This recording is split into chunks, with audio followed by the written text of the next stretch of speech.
Hey guys welcome back to my YouTube channel ಅಂತ ಹೇಳ್ತಾ India versus Australia fourth test MCGಯಲ್ಲಿ ನಡೆದಿರುವಂಥ fourth ಟೆಸ್ಟ್ನ ಡೇ ಪೋಸ್ಟ್ ಮ್ಯಾಚ್ ಅನಾಲಿಸಿಸ್ಗೆ ಎಲ್ರಿಗೂ ಸುಸ್ವಾಗತ ಅಂತ ಹೇಳ್ತಾ ಪೋಸ್ಟ್ ಮ್ಯಾಚ್ ಅನಾಲಿಸಿಸ್ ಮಾಡೋದ ಬೇಡವಾ ಅನ್ನೋದೇ ದೊಡ್ಡ ತಲೆನೋವಾಗಿದೆ. ಯಾಕಪ್ಪ ಅಂತ ಹೇಳಿದ್ರೆ ಒಂಥರ ವಿನ್ ಆಗೋ ಮ್ಯಾಚ್ನ ಒಂಥರ ಇಂಡಿಯಾ ಫ್ಲಾಪ್ ಶೋನ ಈ ಟೆಸ್ಟ್ ಮ್ಯಾಚಲ್ಲಿ ಪೂರ್ತಿ ಸ್ಟಾರ್ಟಿಂಗ್ ಆಫ್ ದ ಮ್ಯಾಚಿಂದನೂ ಕೂಡ ಕೊನೆವರೆಗೂ ಕೂಡ ಒಂಥರ ಫ್ಲಾಪ್ ಶೋನ ನಮ್ಮ ಇಂಡಿಯನ್ ಟೀಮ್ ಅನುಭವಿಸ್ತು ಅಂತಲೇ ಹೇಳ್ಬೋದಾಗಿದೆ.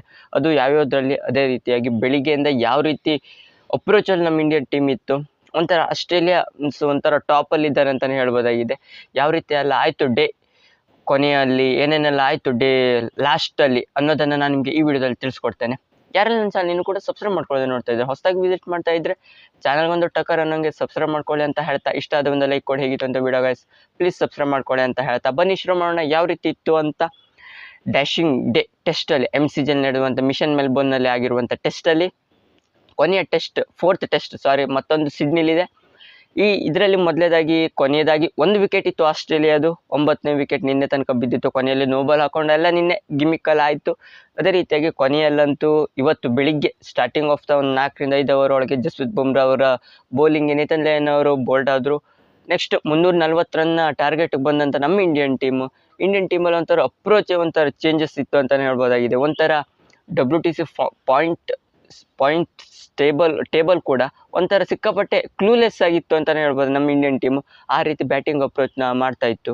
ಯಾಕಪ್ಪ ಅಂತ ಹೇಳಿದರೆ ಆ ರೀತಿ ಇದ್ದ ಈಸಿ ಸ್ಕೋರ್ನ 340 ರನ್ ಅಷ್ಟೇ ಟಾರ್ಗೆಟ್ ಇದ್ದದ್ದಷ್ಟೇ ಬಿಟ್ಟರೆ ನಮ್ಮ ಇಂಡಿಯಾ ಪರವಾಗಂತೂ ಬುಮ್ರಾ ಅವರು ಒಳ್ಳೆ ಬೌಲಿಂಗ್ ಇಂಡಿಯಾ ಬಗ್ಗೆ ಮಾತಾಡುವಾಗಿಲ್ಲ. ಆ ರೀತಿ ಒಳ್ಳೆ ಸ್ಪೆಲ್ನ ಎಲ್ಲ ಪ್ಲೇಯರ್ಸ್ಗಳಿಂದ ಏನು ಬೌಲಿಂಗ್ ಡಿಪಾರ್ಟ್ಮೆಂಟ್ ಯಾವ ರೀತಿ ಕೆಲಸ ಮಾಡಬೇಕಾಗಿತ್ತು ಅದೇ ರೀತಿಯಾಗಿ ಒಳ್ಳೆ ಬೌಲಿಂಗ್ನ ಮಾಡಿದ್ದಾರೆ ಅಂತಲೇ ಹೇಳ್ಬೋದು. 340 ರನ್ ಅಷ್ಟೊಂದು ದೊಡ್ಡ ಇದೆಲ್ಲ ಇತ್ತು. ಆದರೂ ಟೆಸ್ಟಲ್ಲಿ ಅಂತ ಬಂದರೆ ಕೊನೆಯ ಡೇಯಲ್ಲಿ 340 ರನ್ ನೋಡೋದು ಅಷ್ಟೊಂದು ಈಸಿ ಮಾತೇನಲ್ಲ. ಆದರೂ ಕೂಡ ಇಂಡಿಯಾಗಿರುವಂಥ ಬ್ಯಾಟಿಂಗ್ ಡೆಪ್ತ್ಗೆ ಈಸಿಯಾಗಿ ವಿನ್ ಆಗ್ಬೋದಾಗಿತ್ತು. ಆದರೆ ರೋಹಿತ್ ಅದೇ ರೀತಿಯಾಗಿ ಜೈಸ್ವಾಲ್ ನಡುವೆ ಏನು ಕಾಂಟ್ರಿಬ್ಯೂಷನ್ ಇತ್ತು. ಜೈಸ್ವಾಲ್ ಅವರಷ್ಟಕ್ಕೆ ಅವ್ರು ಆಟ ಆಡ್ತಿದ್ರು, ಕೊನೆ ತನಕ ಕೂಡ ಅವರೊಬ್ಬರೇ ಆಟ ಆಡೋದು ಬಿಟ್ಟರೆ ಮತ್ತು ಯಾವ ಇಂಡಿಯನ್ ಬ್ಯಾಟರಿಂದನೂ ಕೂಡ ಬೇಕಾಗಿರುವಂಥ ರನ್ಸ್ ಸ್ಕೋರ್ ಮಾಡಲಿಕ್ಕೆ ಆಗಲಿಲ್ಲ. ರೋಹಿತ್ ಶರ್ಮಾ ಅವರು ಬೇಗನೆ ಔಟ್ ಆದರು. ಅದೇ ರೀತಿಯಾಗಿ ವಿರಾಟ್ ಕೊಹ್ಲಿ ಅವರು, KL ರಾಹುಲ್ ಅವರು, ಇವರು 3 ಜನ ಅಂತೂ ಬೇಗ ಡಬ ಅನ್ನೋ ಥರ 33 ರನ್ಗೆ 3 ವಿಕೆಟ್ನ ಕಳೆದುಕೊಳ್ತು ಅಂತಲೇ ಹೇಳ್ಬೋದು. ಒಂಥರ MCG ಅಂತ ಬಂದರೆ ಯಾವಾಗ ನಮ್ಮ ಇಂಡಿಯನ್ ಟೀಮ್ಗೆ 33 ರನ್ಗೆ ಒಂಥರ 3ರಿಂದ 4 ವಿಕೆಟ್ ಬೀಳೋದಂತೂ ಕಾಮನ್ ಆಗಿದೆ ಅಂತಲೇ ಹೇಳ್ಬೋದಾಗಿದೆ. ಆ ರೀತಿ ವರ್ಸ್ಟ್ ಬ್ಯಾಟಿಂಗ್ ಡಿಪಾರ್ಟ್ಮೆಂಟ್ನ ನಮ್ಮ ಇಂಡಿಯನ್ ಟೀಮ್ ಇಟ್ಕೊಂಡಿದೆ ಅಂತಲೇ, ಆ ರೀತಿ ಸ್ಟ್ರಾಂಗ್ ಪ್ಲೇಯರ್ಸ್ಗಳಿದ್ರು ಕೂಡ ಆ ರೀತಿ ವರ್ಸ್ಟ್ ಬ್ಯಾಟಿಂಗ್ನ ನಮ್ಮ ಇಂಡಿಯನ್ ಟೀಮ್ ಆಟ ಆಡ್ತು ಅಂತಲೇ ಹೇಳ್ಬೋದಾಗಿದೆ. ಮತ್ತೇನಪ್ಪ ಅಂತ ಹೇಳಿದ್ರೆ ಜೈಸ್ವಾಲ್ ಅವರು ಒಂದು 82 ರನ್ಸ್, ಅದು ಕೂಡ ಕೊನೆಯ ತನಕ ವಾಷಿಂಗ್ಟನ್ ಸುಂದರ್ ತನಕವೂ ಕೂಡ ಕೊನೆಯ ಬ್ಯಾಟಿಂಗ್ ಪೇರ್ ತನಕವೂ ಕೂಡ ಯಶಸ್ವಿ ಜೈಸ್ವಾಲ್ ಅವರು ಆಟ ಆಡಿದ್ರು. ಅದರಲ್ಲಿ ಮೇಯ್ನಾಗಿ ರಿಷಬ್ ಪಂತ್ ಅದೇ ರೀತಿಯಾಗಿ ಜೈಸ್ವಾಲ್ ನಡುವೆ ಸ್ವಲ್ಪ ಪಾರ್ಟ್ನರ್ಶಿಪ್ನ ಬಿಲ್ಡ್ ಆಗ್ತಿತ್ತು ಅಂತಲೇ ಹೇಳ್ಬೋದು. ಒಂದು ಹೆಚ್ಚಿನ ಇಂಟೆಂಟ್ ಏನಪ್ಪ ಅಂತ ಹೇಳಿದ್ರೆ ಡ್ರಾ ಮಾಡ್ಕೊಳ್ಳೋ ಇಂಟೆಂಟ್ ಅಂತಲೇ ಹೇಳ್ಬೋದಾಗಿದೆ. 340 ರನ್ನು ಕೂಡ ಡೇನ ಹೇಗಾದರೂ ಮಾಡಿ ಕಂಪ್ಲೀಟ್ ಮಾಡಬೇಕು ಅನ್ನೋದೊಂದೇ ನಮ್ಮ ಇಂಡಿಯನ್ ಟೀಮಲ್ಲಿ ಇತ್ತು ಬಿಟ್ಟರೆ ಮತ್ತು ಯಾವುದೇ ರೀತಿಯ ಅಟ್ಯಾಕಿಂಗ್ ಅಪ್ರೋಚ್ ವಿನ್ ಆಗಬೇಕು, WTC ಪಾಯಿಂಟ್ ಟೇಬಲ್ಗೆ ಸಿಕ್ಕಾಪಟ್ಟೆ ಸ್ಟ್ರೆಂತ್ ಆಗುತ್ತೆ ಈ ಮ್ಯಾಚ್ ವಿನ್ ಆಗೋದು, ಏನು ಕೂಡ ಒಂಥರ ಲೆಕ್ಕಕ್ಕೆ ಇಲ್ಲಾಗಿತ್ತು ಅಂತಲೇ ಹೇಳ್ಬೋದಾಗಿದೆ. ಒಟ್ಟಿನಲ್ಲಿ ನಮ್ಮ ಇಂಡಿಯನ್ ಟೀಮ್ಗೆ ಒಂಥರ ಇದ್ದದ್ದು ಅಂತ ಹೇಳಿದರೆ ಮೇಯ್ನಾಗಿ ಡ್ರಾ ಅಷ್ಟೇ ಬಿಟ್ಟರೆ ಮತ್ತು ಏನೂ ಅಲ್ಲ.